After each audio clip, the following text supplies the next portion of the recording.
Today, I'm going to talk about the concept of intersectionality, and I'll tell you how it relates to thinking about connections between human and non-human animals. Intersectionality is a big word, and it is an important concept. So let's step back a minute. In order to fully understand this concept, we first need to talk about inequality. Inequality is when two groups are treated differently, such that one receives superior treatment than the other. When we talk about social inequality, this different treatment is typically based on arbitrary characteristics, things like race, age, gender, sexual orientation, and the like. Inequality is maintained most basically through the process of othering. By this I mean that the unfair treatment of certain groups is allowed because they are seen as fundamentally different from the dominant group. They are seen as something other. It is based on an us versus them way of thinking about the world. To frame someone as an other is to make them easier to distance yourself from. That means it is not only easier to ignore their suffering, but also easier to participate in their oppression. Othering occurs most basically through dichotomous thinking. A dichotomy establishes only two opposite ways of being, where only one of those ways is valued. There are two types of dichotomous thinking that work together. Either or thinking that creates harsh boundaries between groups, and up-down thinking that gives one group more value than the other. Let's look at whiteness as an example to see how these concepts work in practice. First is the either-or way of thinking.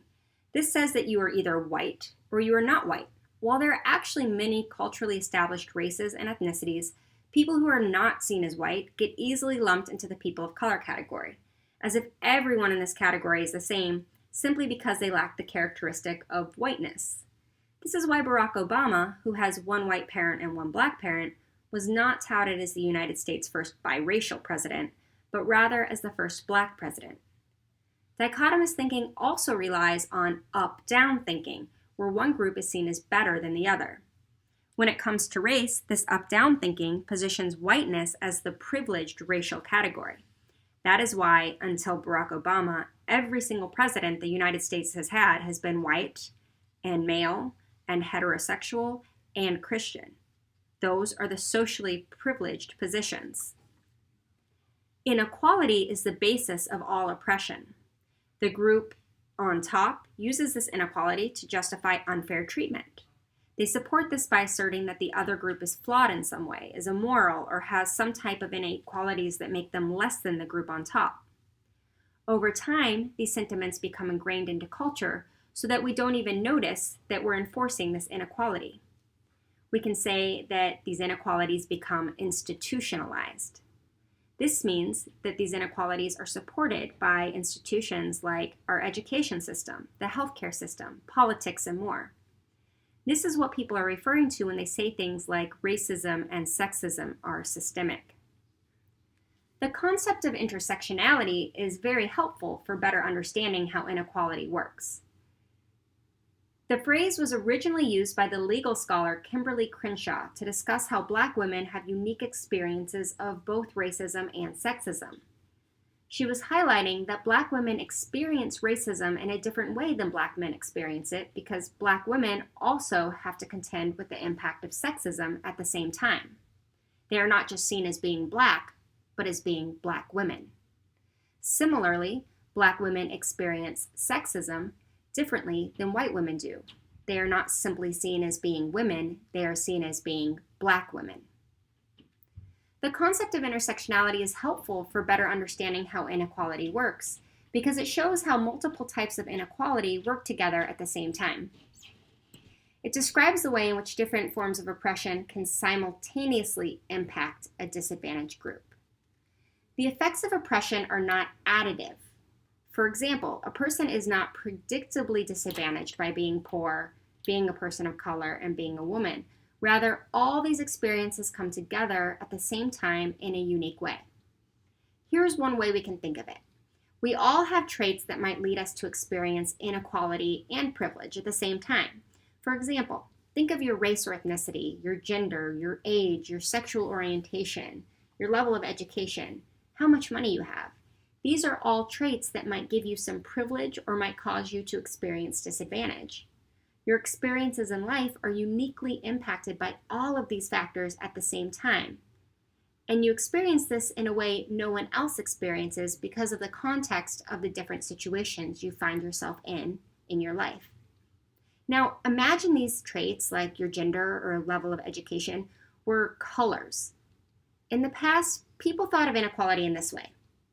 They imagined there was a certain amount of disadvantage or oppression each person could experience based on these traits, sort of like a set of colorful building blocks that you could just stack on top of each other.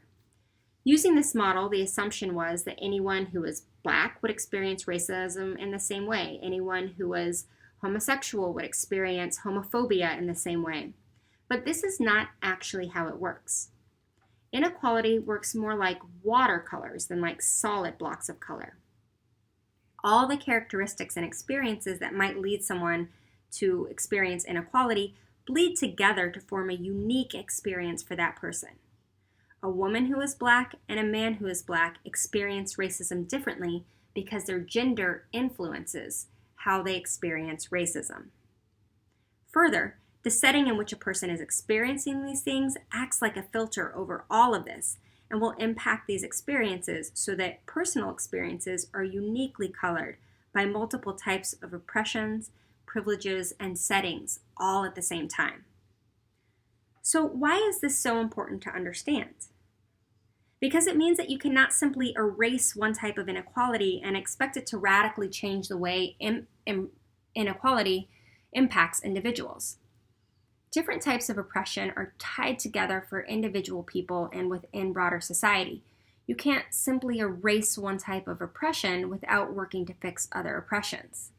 The system of racism that is in place also supports the system of sexism, because they both rely on the same type of up-down and either-or thinking. Think again of watercolors. Once you mix colors together, you can't simply remove one color. This means that in order to have a fairer society, work needs to be done to work on ending all types of oppression of inequality at the same time. Okay, so how does this all apply to non-human animals? Intersectionality has typically been used to explain the oppression of human groups, but it can also help us understand how the oppression experienced by non-human animals is tied to the inequalities experienced by humans. Let me start with one example, the U.S. slaughterhouse. The push for inexpensive food has led to a system of exploitation that oppresses workers, the poor, non-human animals, and immigrants all at the same time. The exploitation of non-human animals in slaughterhouses is obvious. In 2018, a total of 9,321,482,900 cows, sheep, pigs, and chickens were killed in the U.S., and another 4,756,997 tons of fishes were slaughtered. Understanding what 9.5 billion means is difficult because it's such a huge number. So here's another visual. I started playing this just before I began talking today.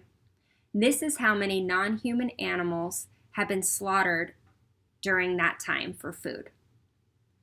But it is not just non-human animals who suffer, because most people in the U.S. choose to consume meat. Almost all of the meat in the U.S. is processed in slaughterhouses. Working in these slaughterhouses is also very dangerous. Slaughterhouse workers face one of the highest risk jobs in the United States, with workers experiencing serious injuries at a rate 3 times higher than the national average. According to data collected by OSHA between 2015 and 2017, there was an average of 2 amputations per week of workers in U.S. slaughterhouses.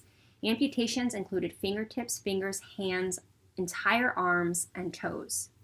Further, companies often recruit workers without any documentation. This leaves them no recourse for opposing these unsafe labor conditions. Work stresses also spill over into the community as well, putting women at particular risk. Investigative reports have found that the extreme stress, abusive labor conditions, and desensitization towards killing faced by workers in slaughterhouses can sometimes lead to domestic violence and substance abuse. One study that compared crime in towns with slaughterhouses to similar towns without them found that, quote, slaughterhouse employment increases total arrest rates, arrests for violent crimes, arrests for rape, and arrests for other sex offenses, end quote. Waste from slaughtering these animals also comes with a heavy environmental toll. Waste from slaughterhouses and the confined animal feeding operations where animals are warehoused before they are slaughtered releases ammonia into the air and contaminates groundwater. Poor people and people of color bear the brunt of this, as these industries are more likely to be in their communities. Living in proximity to these facilities is associated with having higher rates of asthma, reproductive problems, and cancers. The fast pace of the slaughterhouse also increases the risk of errors that can lead to contamination of the resulting meat by pathogens such as E. coli and Listeria. The lowest grades of these products involve the mixing of parts from multiple animals, further increasing this risk. And it is this meat, considered the lowest grade of meat, that is then incorporated into many of the country's free lunch programs and fed to the poorest of the country's children. The worst non-human animals are allowed to be treated in slaughterhouses. The worst humans who work in these places will be treated as well. Unfortunately, the COVID-19 pandemic highlights this all too graphically. Beginning in 2018, the Trump administration provided waivers that legally approved over 50 poultry plants to speed up the production lines so that they could make more meat. As of early 2021, these plants were found to be 10 times more likely to have coronavirus cases than plants that did not have these waivers. As these examples highlight, oppressions are entangled in such a way that they're not only connected, but they actually help to generate and reinforce more oppression. There are many other ways that the fates of human and non-human animals are tied together. Abusers often kill or threaten to kill animals, most often companion animals, to get victims to comply. One frequent tactic used by abusers to get children to remain silent about sexual abuse is to tell them that their companion animal will be killed if they reveal the abuse. Threatening animals is also used to keep women in situations of domestic violence. The American Humane Association found that 71% of abused women seeking shelter at a safe house said that their partner had threatened, hurt, or killed their companion animals. Another study found that 48% of Ontarian women who had left their abusive partner said that concern for the safety of their companion animals delayed their decision to leave. These examples extend past racism and sexism. If bees disappear, then we'll have no way to pollinate or reproduce many of our food sources. Plastic waste that kills bird and suffocates sea life also ends up in huge trash piles in the poorest of countries, causing severe public health crises in those places. These examples go on and on. This either-or and up-down thinking that is the basis of inequality simply must go. It's dangerous to say humans are above other animals because we don't actually get to choose either humans or animals. The fact is that humans are animals. Our fates are woven together. Intersectionality teaches us that inequality does not benefit anyone. In order to help one group to end inequality in one place or for one person, we must start by caring for everyone.